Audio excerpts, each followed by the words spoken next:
أعوذ بالله من الشيطان اللعين الرجيم بسم الله الرحمن الرحيم الحمد لله رب العالمين والصلاة والسلام وتحية والإكرام محبوب رب المشرقين ورب المغربين رب الحسن والحسين مولى الكونين بالقاسم محمد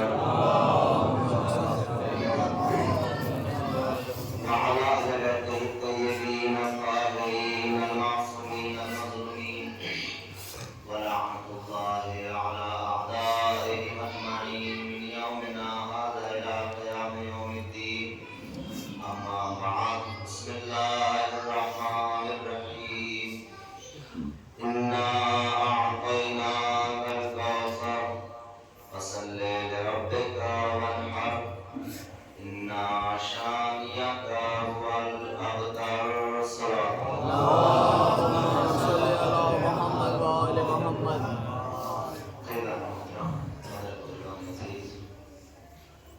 اور اس کے ساتھ کچھ آپ کی خدمت میں عرض کیا جائے ایک بار سورہ حمد اور 3 مرتبہ سورہ اخلاص کے خلاف فرمایا مرحومہ اہل زہرا بنت انور رضا کی روح کو صاف فرما.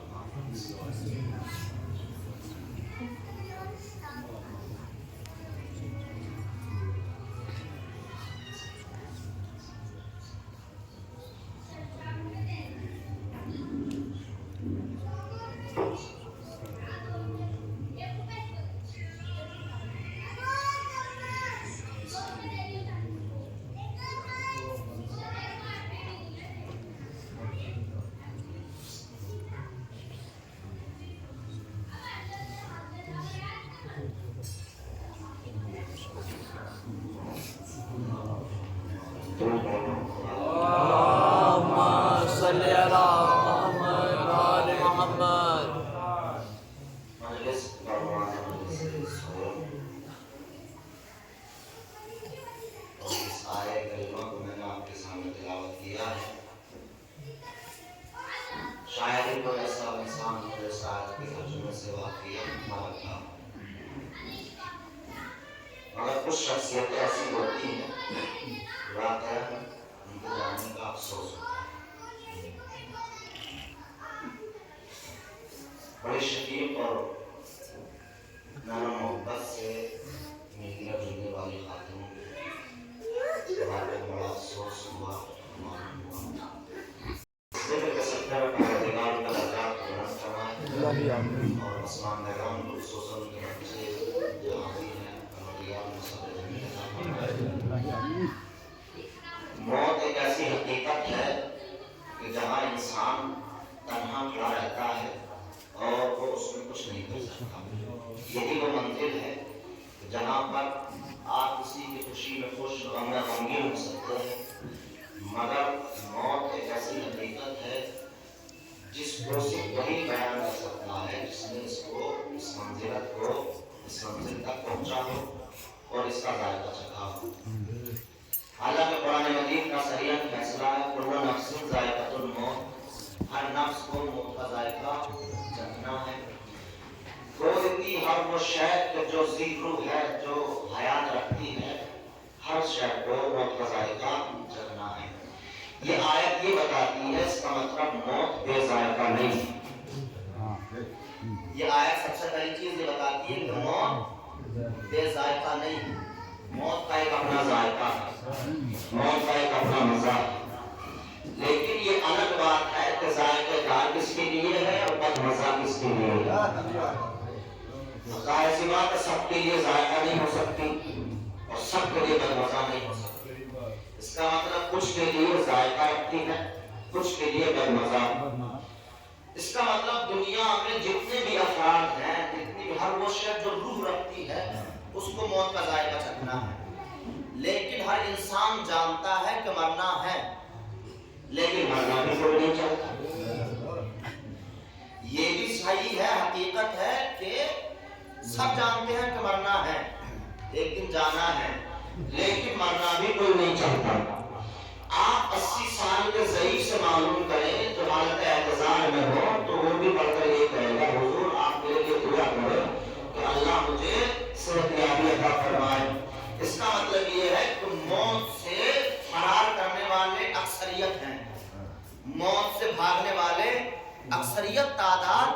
موت سے فرار اختیار کرنے والی ہے.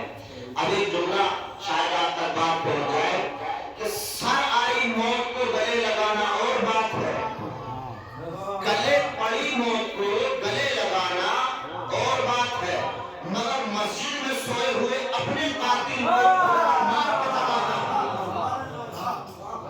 یہ علی کا مقام ہے.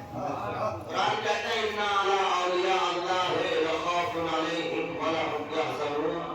ہم کبھی بھی اس کو اپنا ولی نہیں بناتے جو موت سے بھاگنے والا ہے. اس کا مطلب قرآن یہ کہتا ہے کہ ہم اپنا ولی اس کو بناتے ہیں جس کو نہ خوف ہوتا ہے نہ جس کو حزن ہوتا ہے، نہ خوف ہوگا نہ جس کو حزن ہوگا. اب اس کا مطلب یہ ہے، قرآن یہ بتانا چاہتا ہے کہ موت بے معنی نہیں ہے. موت کا اپنا ایک ذائقہ ہے، موت کا اپنا مزہ ہے. مگر بتائے کون کہ موت کا مزہ کیسا ہے؟ بتائے کون کہ موت کا ذائقہ کیسا ہے؟ جو چکھ لے وہ بتانے لائق نہیں رہتا، اور بتا وہ رہا ہے جس نے ابھی تک چکھا نہیں ہے. یہ کمال ہے الہی محترم. موت کا مزہ مجھ سے آپ پوچھیں تو کوئی میں کیا بتا سکتا ہوں موت کا مزہ؟ جو چکھتا ہے وہ بتاتا نہیں ہے، اور بتا وہ رہا ہے جس نے چکھا نہیں ہے. یہ کربلا والوں نے بتایا کہ موت کا ذائقہ کیسا ہے. کربلا والوں نے بتایا کہ موت ہمارے نزدیک شہد سے زیادہ شیریں ہے، اور کربلا والوں نے یہ بھی بتایا کہ جو حق پر مر جائے اس کی موت شہد سے زیادہ شیریں ہے، جو باطل پر مر جائے اس کے لیے موت کلوی تھی. اس کا مطلب موت بے ذائقہ نہیں ہے. موت کا اپنا ایک مزہ ہے، موت کا اپنا ایک ذائقہ ہے. یہی وجہ ہے کہ امیر المومنین علی بن ابی طالب علیہ السلام محمد وآل محمد نہج البلاغہ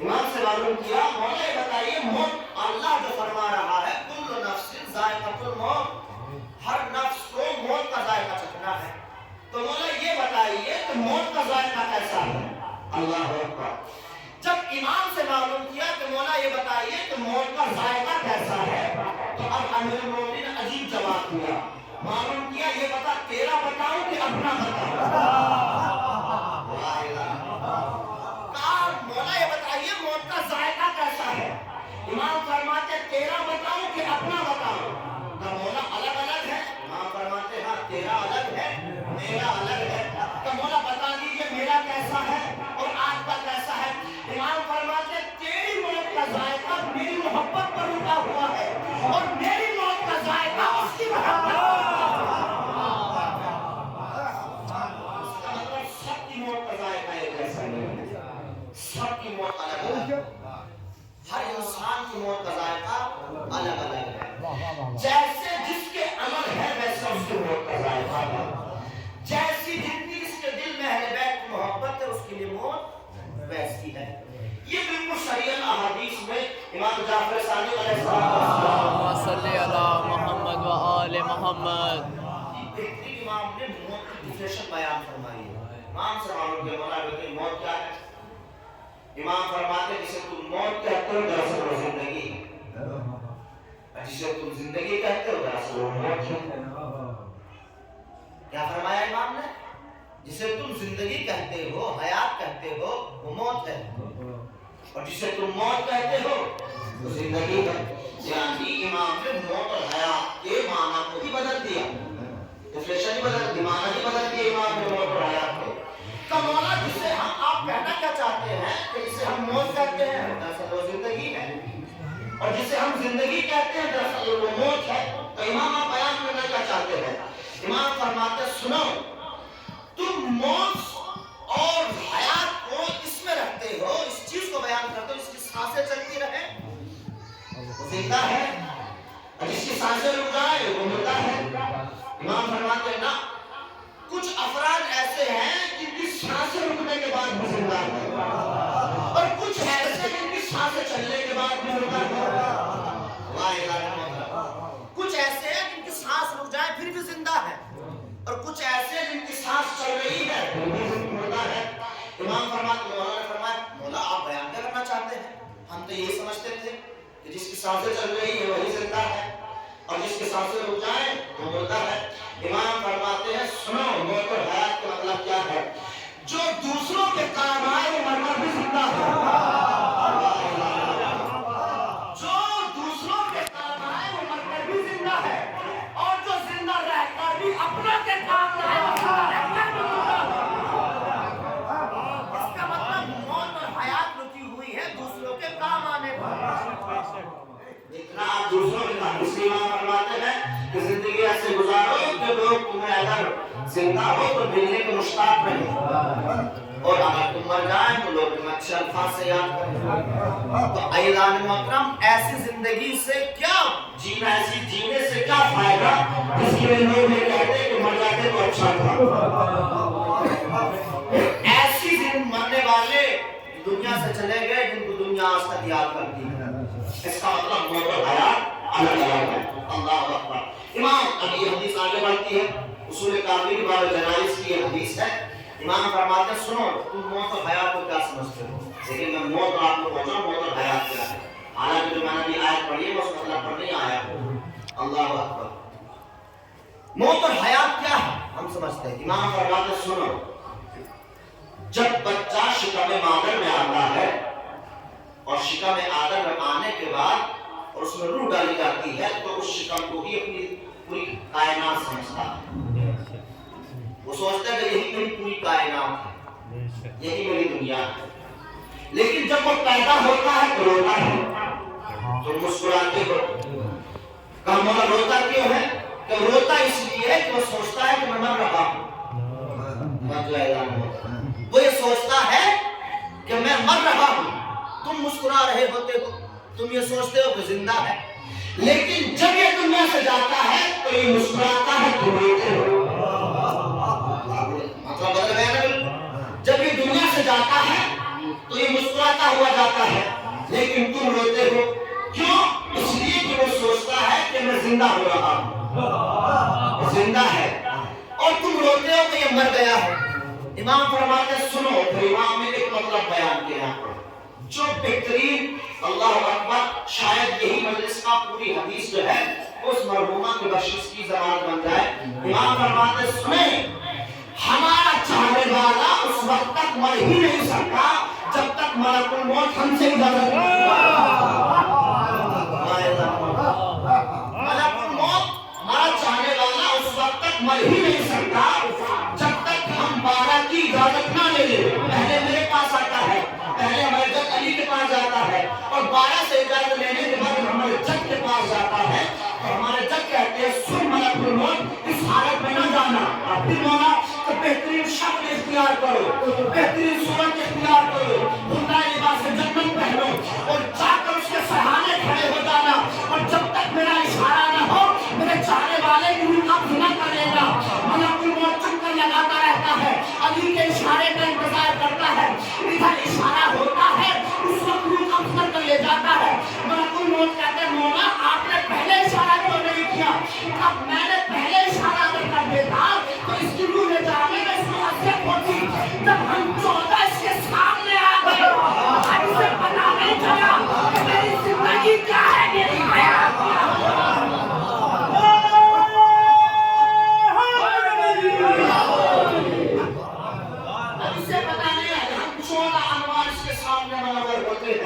یہ ہماری زیارت میں ڈوب جاتا ہے، اب اسے نہ موت کا پتا ہے نہ اسے حیات کا پتا ہے۔ اس کا مطلب توجہ چاہتا ہوں اس کا مطلب یہ ہے کہ دیدار علی کا نام ہے موت۔ دیدار علی کا نام ہے موت۔ اگر دیدار علی کا نام موت ہے تو ہم روز مرنا چاہتے ہیں، روز جینا چاہتے ہیں۔ حضور پر محمد والا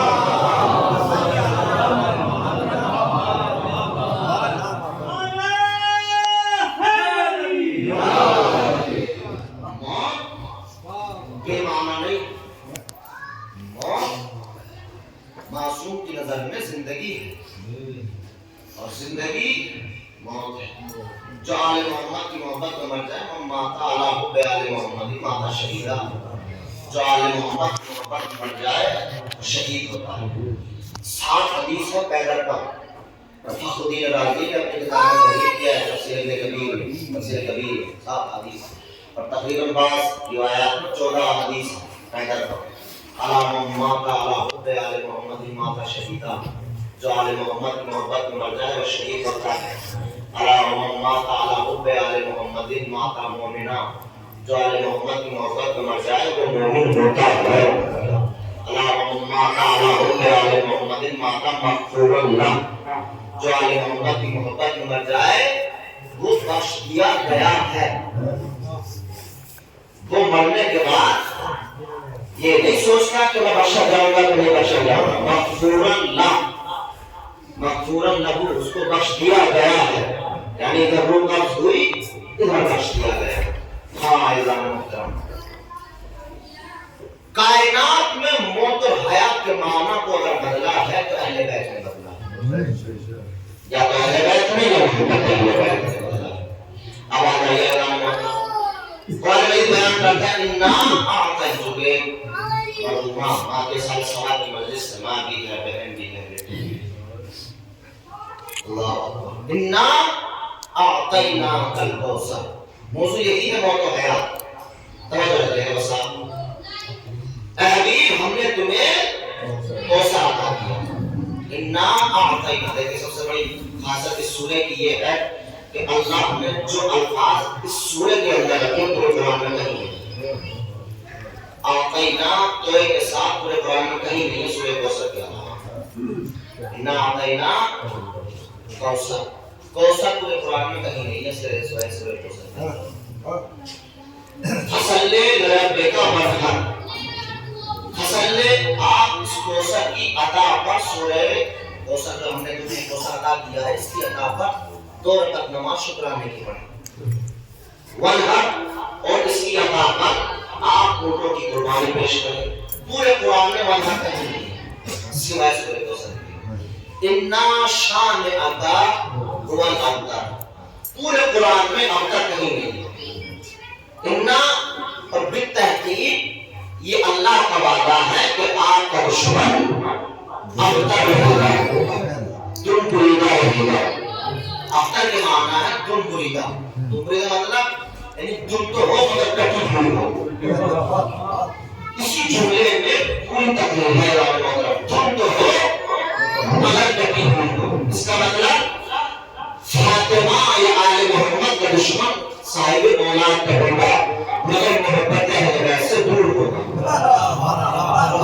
تفسیر کی اتنا شان آقا هو الابتر میرے حبیب یہ آپ کے رب کا وعدہ میرا نہیں ہے وعدہ شہر صاحب کا نہیں ہے وعدہ کسی مولوی کا نہیں ہے وعدہ اس کا ہے جو پوری کائنات کا خلق کرنے والا ہے اللہ کو کیا ضرورت پڑی سب سے پہلی بات کہ اللہ یہ سورہ کو نازل فرمایا ہر سورہ کی آیت کی شان نزول ہے توجہ ہے اعزاز محترم تو اللہ کو ضرورت کیوں پڑی کہ اللہ نے سورہ کوثر کو نازل فرمایا اب تاریخ میں 3 یا 4 نام ہے ایک ابو جہل ایک ابو لہب ایک عتبہ بن معین ایک عاص بن وائل یہ 4 افراد بیٹھے ہوئے تھے حرم خانہ کعبہ میں پیغمبر اسلام کو اللہ نے بیٹے دیے اور بیٹے دے کر ایک بیٹے دیے اور دے کر واپس لے لیے اور واپس لے کر ایک بیٹی عطا کر دی اور ایک بیٹی دے کر کہا کہ ہم نے تمہیں کثیر اولاد کا باپ بنایا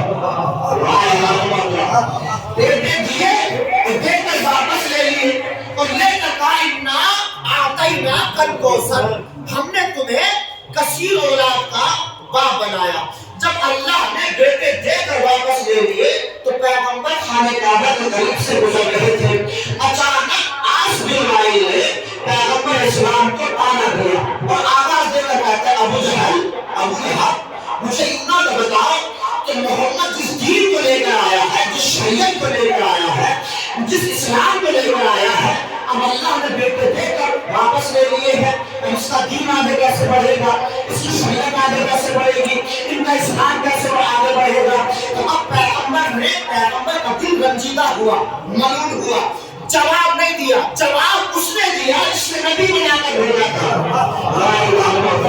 جیسے ہی پیغمبر کا دل ملول ہوا تو آواز گزر گئی انا اعطیناک الکوثر ہم نے تمہیں کثیر اولاد کا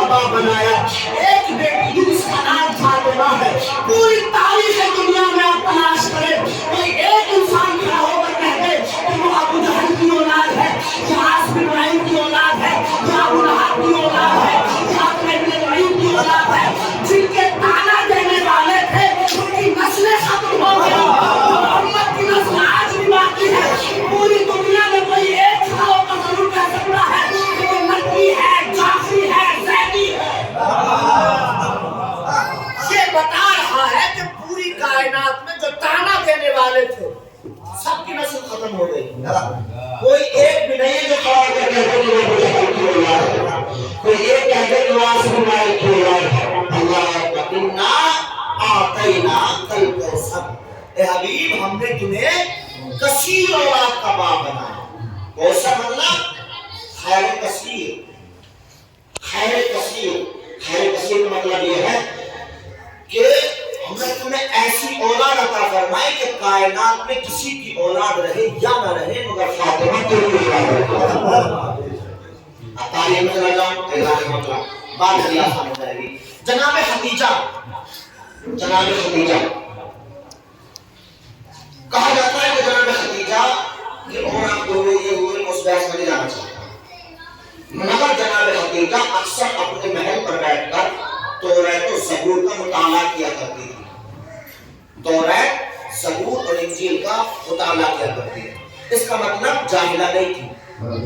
جو لکھ دیا گیا ہے کہ جاہلہ کی پڑھنا لکھنا نہیں جانتی تھی, عالمہ تھی. جناب خدیجہ نے خواب دیکھا اور خواب کیا تھا کہ جب خدیجہ ایک دن توریت کو پڑھتے پڑھتے سو گئی, آنکھ لگی تو دیکھا کہ آسمان سے نور چلا اور پوری کائنات میں گردش کرتا ہوا خدیجہ کی آغوش میں آتے اتر آیا. اور وہ نور دو حصوں میں تقسیم ہوا. ایک نور اوپر کی طرف گیا اور وہاں پر واپس آسمان پر چلا گیا اور دوسرا نور پوری ہوئے زمین پر پھیل گیا. جناب خدیجہ بیدار ہوئی اور بیدار ہونے کے بعد اپنے غلام میسرہ کو بلایا اور میسرہ کو بلانے کے بعد کہتی ہے میسرہ جاؤ فلاں نجومی کے پاس جانا, فلاں کاہن کے پاس جانا اور جا کر کہنا کہ میری شہزادی نے یہ خواب دیکھا ہے. ایک مرتبہ میسرہ اٹھا اور اٹھنے کے بعد نجومی کے پاس پہنچا اور جا کر کہتا ہے کہ میری شہزادی خدیجہ نے بڑی توجہ چاہتا ہے یہ خواب دیکھا ہے. ایک مرتبہ جیسے ہی اس نجومی نے اس کاہن نے اس خواب کو سنا 3 مرتبہ زمین پر بیٹھا اور 3 مرتبہ زمین سے اٹھا اور اٹھنے کے بعد کہتا ہے میسرہ واقعا تیری شہزادی نے یہ خواب دیکھا ہے. میسرہ کہتا ہے اگر نہ دیکھا ہوتا تو میں تیرے پاس کیوں آتا. میری شہزادی نے خواب دیکھا ہے تو ہی میں تیرے پاس آیا ہوں. ایک مرتبہ وہ کاہن کہتا ہے کہ میسرہ جا کر اپنی شہزادی سے کہنا کہ اب تک جتنے رشتے ٹھکرانے تو ٹھکرا دیے ہیں مگر عنقریب یتیم عبداللہ کا رشتہ آنے والا ہے. کائنات میں سارے رشتے ٹھکرا دینا مگر یتیم عبداللہ کا رشتہ نہ ٹھکرانا. کیوں؟ کہ اس لیے کہ وہ نور جو آسمان سے تیری گود میں آ کے اترا ہے وہ آنے والا نور ذات محمد ہے.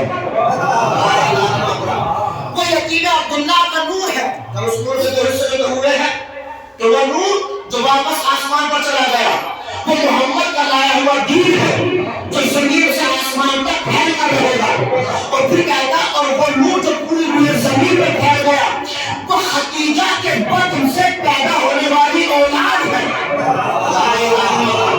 خدیجہ کے شکم سے پیدا ہونے والی اولاد ہے. اور جا کر خدیجہ سے کہنا کہ پوری کائنات میں کسی کی اولاد رہے یا نہ رہے مگر خدیجہ تیری اولاد رہے گی. مگر خدیجہ تیری اولاد رہے گی.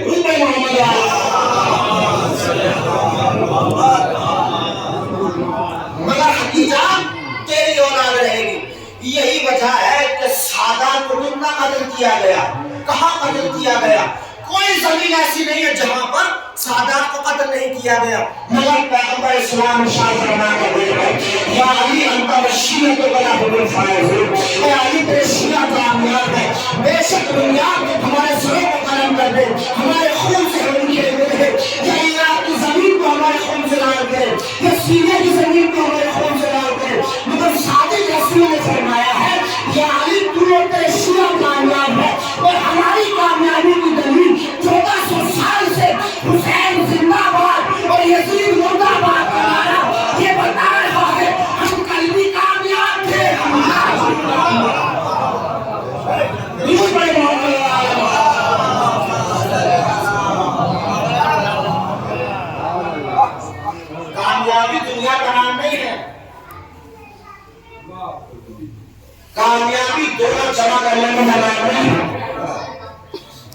کامیابی شربت اور دولت کا جمع کر لینے کا نام نہیں ہے. کامیابی اونچے محلات بنانے کا نام نہیں ہے. کامیابی ہے قبر کا نام. جس نے اپنی قبر کو کامیاب بنا لیا اس نے دنیا بھی کامیاب, اس نے آخرت بھی کامیاب. اور قبر ایسے کامیاب نہیں ملتی ہے. قبر میں قبر کے لیے عمل چاہیے, بہترین اخلاق چاہیے. اور اخلاق تب پیدا ہوگا جب آپ صاحب علم بنیں گے, اور صاحب علم تب بنیں گے جب آپ کے یہاں مکتب ہوگا. اور مکتب تب ہوگا جب آپ کے یہاں عالم ہوگا, اور عالم تب ہوگا جب آپ کے یہاں امتحان ہوگا. سب سے بڑا مسئلہ امتحان کا رکا ہوا ہے. وہی قوم ترقی کرتی ہے جہاں امتحان ہوتے ہیں, اور جہاں امتحان نہیں ہوتا ہے اختلاف پیدا ہوتا ہے وہ نہیں جاتی ہے. دودھ پڑے محمد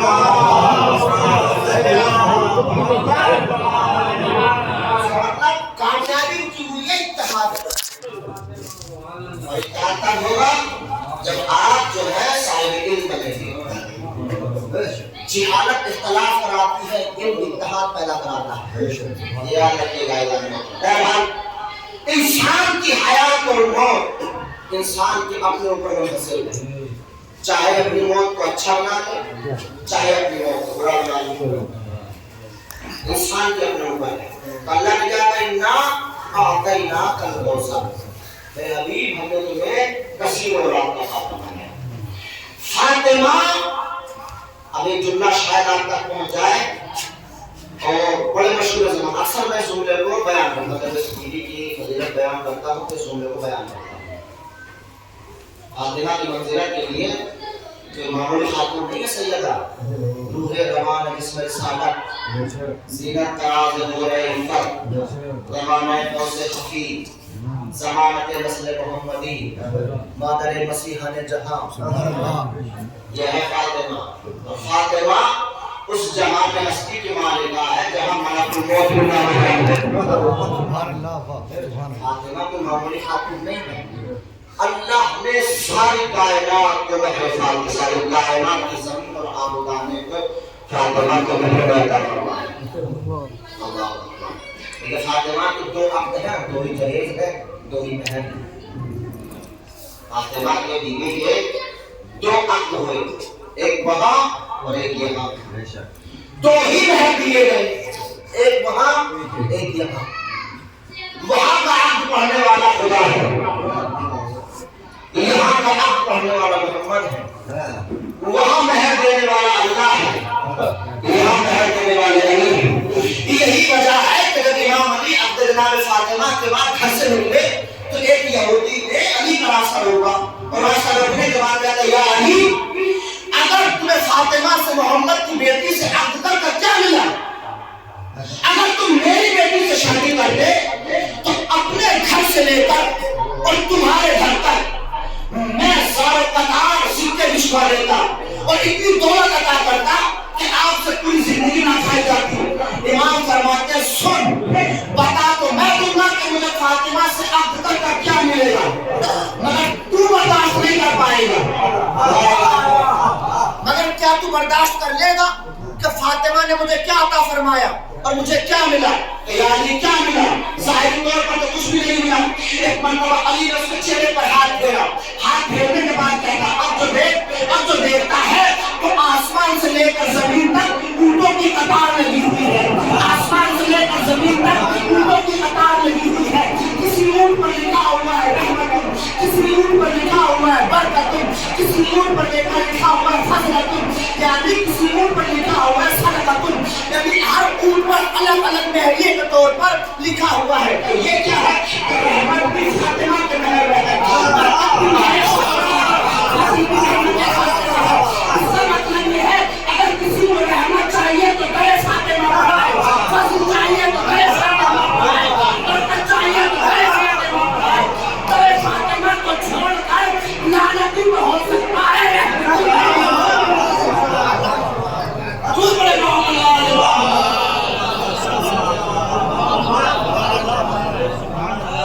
فاطمہ